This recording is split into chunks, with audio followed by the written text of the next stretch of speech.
આજે તારીખ 13/1/2026 મંગળવારના રોજ વિસનગર નગરપાલિકાના સભાખંડમાં સામાન્ય સભા યોજાઈ હતી, જેમાં વિસનગર શહેરના વિકાસના કાર્યો માટેની ઉગ્ર ચર્ચા ચાલી રહી હતી, જેમાં વિરોધ પક્ષના નેતા શામળભાઈ દેસાઈએ શહેરના ગૌરવ પથ રોડ ઉપર ચાલતા વિકાસના કામો ગોકળગાયની ગતિએ ચાલી રહ્યા છે અને કાંસા એને વિસ્તારમાં જીયુડીસીના કામો અને વરસાદી પાણીના નિકાલ માટેની ગટર લાઇનના કામો જે રીતે ચાલી રહ્યા છે, જેના કારણે સમગ્ર શહેરના લોકો હેરાન પરેશાન થઈ ગયા છે તેવી ઉગ્ર ચર્ચા ચાલી હતી.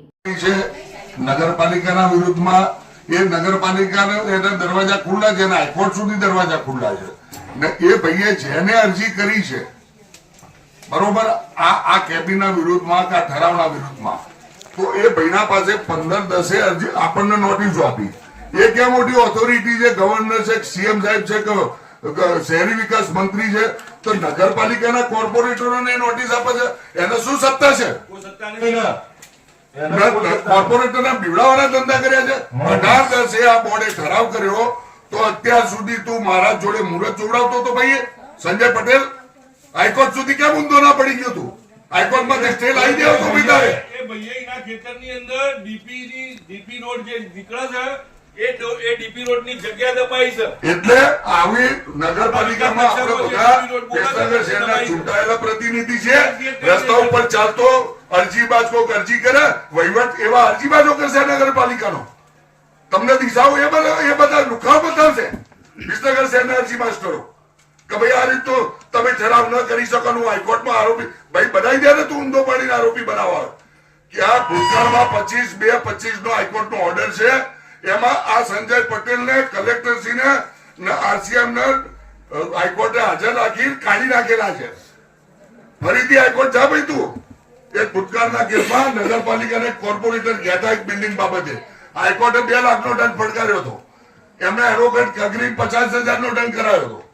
એટલે ફરીથી જા તું. સંજય પટેલને મારે ખુલ્લો આમંત્રણ છે, પણ કોર્પોરેટરના આ રીતના ડરાઈને એક મંડળી રચીને આ રીતના કોઈના વ્યાજબી માંગણી હોય, 40 વર્ષથી એ જગ્યા ઉપર બેઠેલો માણસ હોય ને એને રોટલો મળતો હોય. નગર ભૂતકાળના 2001 થી 10ના બોર્ડમાં વિસનગર નગરપાલિકા અમારા બોર્ડમાં પેલા ભાઈ ઘોષાના બોર્ડમાં કેટલા લોકોને કેબિનો જગ્યાઓ પાડેલી છે. મને એક વાત આશ્ચર્ય થાય છે દંડશ્રી કે તમે કોઈ વ્યક્તિગત માણસને આપો તો તમે જેલમાં જાઓ. વિસનગર નગરપાલિકા પહેલા ભાઈ ઘોષાના ઘર આગળ આપેલી છે, સતીશ કાસના ઘર આગળ આપેલી, આથમણાવાસમાં ઠાકોર સમાજે માંગણી કરી એમાં સંમતિ આપી છે, ત્યાં અંબર થિયેટર જોડે બ્રહ્મ સમાજે માંગી હતી એમાં સંમતિ આપી છે. ફતેહ દરવાજા પ્રહલાદભાઈ ગોસાને અમારા બોર્ડે આખી 9 નંબરના વોર્ડની વાડી બનાવવા માટે જગ્યા ફાળવી છે. તો એવો તો કોઈ કાયદો નથી કે ભાઈ કોઈ સમાજને જગ્યા આપો એમાં સજા ના થાય ને એક વ્યક્તિને જગ્યા આપી દો એમાં સજા થઈ જાય. એટલે લુખાનવાળી ચેલેન્જ છે કે તું હાઈકોર્ટ જઈ તારામાં તાકાત હોય ને સ્ટેપ લેવડાઈ જાય છે. જા ને આની બહાલી લેવી જોઈએ, કાં તો અધિનિયમ મને બતાવો કે કયા અધિનિયમ પ્રમાણે તમે બહાલી લેતા નથી. રૂપલભાઈની વાત આજે સંમત છીએ અમે. ને બીજો વિષય, જે પણ કોર્પોરેટરો લેટર આપે બોબડા કે બેરા નથી. એ નગરપાલિકાના બોર્ડરૂમમાં ગઈ વખત એક કોર્પોરેટરનું મનીષભાઈ બારોટનું કહેવું છે કે ભાઈ મારી સહી નથી, મારો લેટર કોક આપી આવ્યું છે. એટલે બોર્ડરૂમમાં જે કોર્પોરેટર હાજર હોય જેનો વિરોધ લખાવો હોય એ પ્રેમથી વિરોધ લખાવો. લેટરો ભેગા કરવાના ધંધા જે કર્યા છે ને એ કોર્પોરેટરની પણ પક્ષમાં રજૂઆત કરવાનું. આ એ પક્ષ વિરુદ્ધનું જ કોમ છે કે આપણે પક્ષમાં ચૂંટાઈને પછી એકબીજા લેટરો ભેગા કરીએ અયોગ્ય છે. ભાઈ ચૂંટાયેલા પ્રતિનિધિ છો તમે, તમને બોલવાનો અધિકાર છે, કોઈ દબાણ છે નહીં. ખુલ્લા મતે તમારો મત આપી શકો, એમાં કોણ રોકે છે? અને આ ભાઈ સંજયભાઈ છે ને એમને એમના ખેતરમાં જઈને ડીપી રોડ પડે છે, વિકાસ નકશાની અંદર ડીપી રોડ છે, જે આશરે 1.5 થી 1.5 કરોડ રૂપિયાનો ડીપી રોડ છે, એમને દબાયો છે. સત્વરે નગરપાલિકાએ તો આ ડીપી રોડ ખુલ્લો કરવો જોઈએ. એના રો ઠરાવમાં પ્રમુખ સ્થાને નગરપાલિકાના સામે ચરબી કાઢતો કોઈ નાગરિક બિલકુલ નગરપાલિકાને બતાવી જોઈએ. ડીપી રોડો નાળિયામાં દબાયેલા છે ને આ લોકો ડીપી રોડો દબાવશે, એના લીધે બિલકુલ વાહનો જતો નહીં, અકસ્માતો થઈ છે. આનો બિલકુલ એનો 27 કે કોઈ છે ભાઈ એનું ખેતર છે, સર્વે નંબર બરોબર, એની અંદર બિલકુલ ડીપી રોડમાં 4 પ્લોટ દબાયા છે ને 4 પ્લોટ, જે પ્લોટની કિંમત આશરે 50-50 લાખ રૂપિયા. આપ સાહેબને અને સીઓ સાહેબને હું એ કહેવા માંગુ છું કે આ શહેરના પ્રાણ પ્રશ્નો જેવા કે આપણા શહેરનો ગૌરવ પથ રોડ હોય તો ઘણા સમયથી એનું કામ સર ખૂબ ગોકુળ ગતિએ ચાલે છે અને સમગ્ર શહેરની પ્રજા, સમગ્ર શહેરના વેપારીઓ અને આપણે બધા પણ ત્યાં થઈને જઈએ છીએ એટલે બધા આપણે ત્રાહીમામ છીએ. તો મારી સર આપ સાહેબ બંને પ્રમુખ સાહેબ અને સીઓ સાહેબને બંનેને વિનંતી છે કે આપ કોન્ટ્રાક્ટરને ઝડપીમાં ઝડપી એને સૂચના આપી અથવા તો જે નોટિસ આપવું પડે એ જે આપી અને આ ગંભીર સમસ્યામાંથી આપણે શહેરને મુક્ત કરીએ.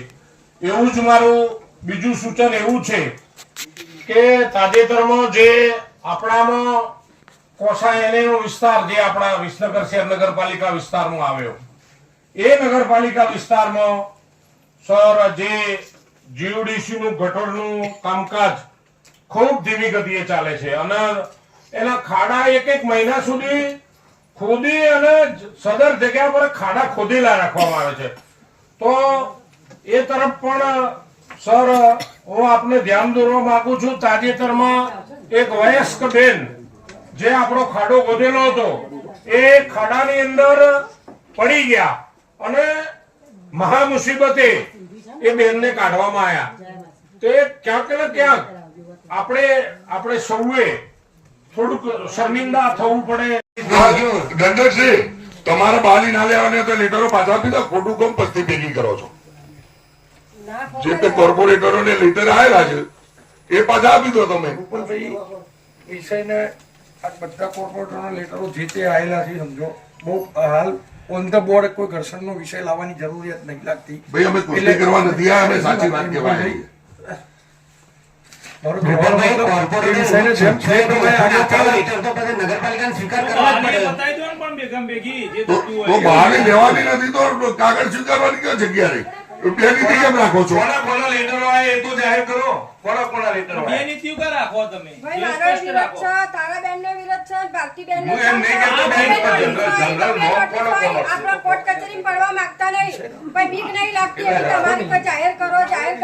અમને બીક લાગે. અમે બૈરામણ છો જીએ કો. મંજૂર 22 મંજૂર અમે ચો દોડ કરીએ. 23 એજન્સીને પોતાના ખર્ચે અને તેમના જોખમે કરવાની છૂટ આપવામાં આવે છે. 24 મંજૂર, 25 મંજૂર, 26 મંજૂર, 27, 28, 29 મંજૂર, છેલ્લો બોલી જો નંબર મંજૂર. 30 મંજૂર, 31 મંજૂર, 32 મંજૂર, 33 મંજૂર, મોજરાત ચલાવી નાખો આપણે. જો કોર્પોરેટરોને શીખવા દીધું છે આપણે. મંજૂર, 39 કોઈની ચર્ચા જ આપણે ક્યાં કરી 5 વર્ષના બોર્ડોમાં? 5 વર્ષમાં પતી ગયો. 40 મંજૂર, કોઈએ ઓળખી